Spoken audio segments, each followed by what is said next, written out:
She sat alone at the wedding until a stranger leaned close and whispered, "Just act like you're with me." The music drifted softly through the air, violins playing while guests laughed, toasted, and clinked glasses. Emma sat tucked away at a corner table, her hands clasped tightly in her lap. She hadn't wanted to come tonight. Her ex was here, his arm wrapped around his new fiancée, the two of them twirling together under the lights. Watching them felt like a knife twisting deeper with every spin. She tried to focus on anything else.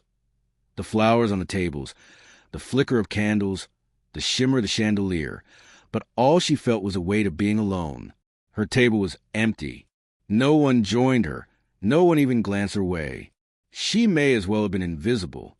Emma reached for her glass of water, her fingers shaking slightly, when she suddenly heard a voice. Low, steady, right beside her ear. "Pretend you're with me." She froze, eyes widening.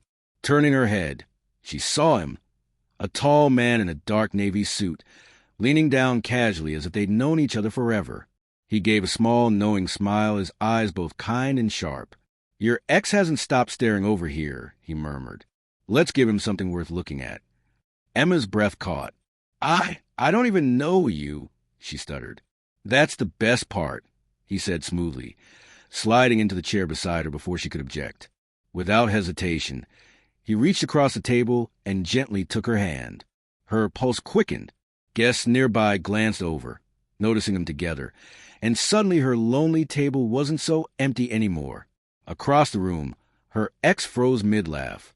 His fiancée tugged on his sleeve, but his eyes stayed locked on Emma. For the first time that night, Emma felt something other than heartbreak. She leaned toward the stranger and whispered, "Why are you doing this?"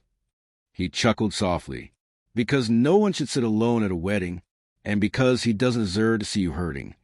Her chest tightened, but not from pain this time. She smiled. The next hour slipped by as they talked. About nothing, about everything. His name was Daniel, a friend of the groom, invited at the last minute, hardly knowing anyone else there. Yet somehow, sitting beside him, Emma felt seen in a way she hadn't in months. When the music slowed, Daniel stood and held out his hand.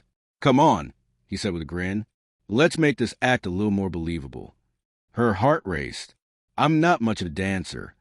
"Good thing I am," he teased. She laughed nervously, but slipped her hand into his. And out on the dance floor, beneath the soft glow of the lights, something shifted. Her ex kept watching, uneasy, restless. But Emma didn't care anymore. Her thoughts weren't on him. They were on Daniel, this stranger who had turned her entire night around with a single whisper.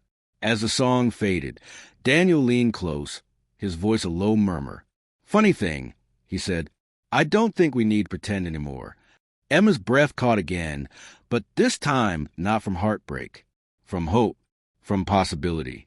And as the night carried on, she realized she hadn't just been rescued from loneliness.